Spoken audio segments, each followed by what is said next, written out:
name's Jennifer Breen, and I'm a member of the Bereavement Ministry of St. Stanislaus and Mary Mother the Redeemer Parishes in Lansdale, Pennsylvania. I just recently finished making a call to a person who had phoned into the parish looking for grief support, and I thought I'd use this opportunity to share more about making grief support calls. I've made many such calls over the years, and each one of them is different. I never quite know what to expect when I make the call, but I do my best to prepare myself. So I thought I'd take this time today to just share a little bit about what I do, and perhaps that might help you if you are interested in doing grief support. So the first thing is I make sure that I have at least 30 minutes available. The last thing I want to do is rush someone. So I plan for at least a half an hour. If someone knows that I'm calling, then it's not uncommon that our conversation could last an hour or more. When somebody gets talking, they seem to want to share more. And so, again, I don't want to rush them. I make sure that I've used the bathroom, that I have a drink close, and I do my part to eliminate any distractions. I put myself in a quiet place. And for me, for example, having children sometimes means like locking myself in my office so that I can limit the potential for interruptions. I take a look online, I see if I can maybe find an obituary, and this can help me gain some perspective on the conversation that I'm about to have. I always have a paper and pen handy so that I can take notes. This note taking is helpful for a lot of different reasons. First, it helps me to keep present in the conversation. Second, it allows me to build a better visual story.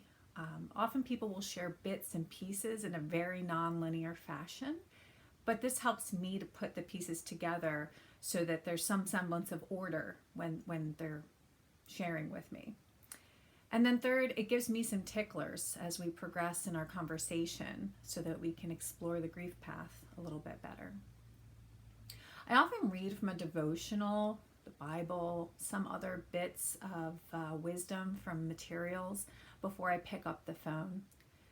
This is good information and inspiration for me, but it's also good to have something fresh in your mind so that you can share if needed. Some people will jump right into the conversation, but others need help drawing out, and so these can sometimes lead to good conversation starters.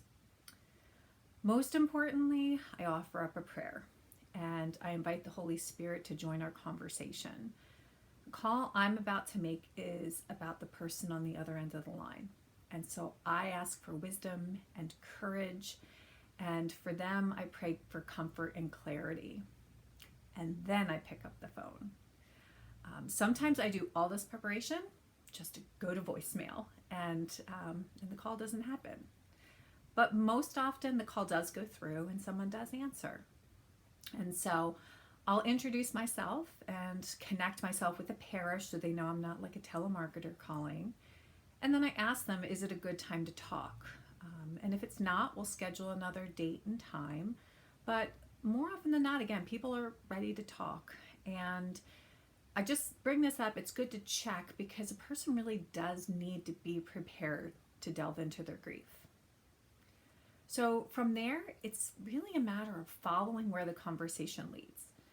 Asking a lot of open-ended questions is a good strategy, and reflecting back on what the person has said will help them feel validated and heard.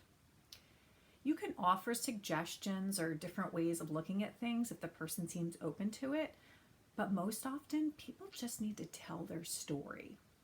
That is a key part of the healing process, is telling our story. So often, including today, the people that I'm talking with will say to me, I don't know how you do this. You're just listening to me go on like this, like I wouldn't do that, or I couldn't do that. But I think they could. Or they would. Maybe they're not called to do it for strangers like I do with this ministry, but my guess is that they would listen to a friend or a family member, or maybe even a stranger who was hurting and wanted to talk. I feel blessed to have been called to this ministry. It definitely has its challenges, but overall it is a wonderful way to serve the Lord. By by being his compassionate ear for the brokenhearted. The Lord is close to the brokenhearted, and we're his arms, his ears, his eyes, and his mouthpiece.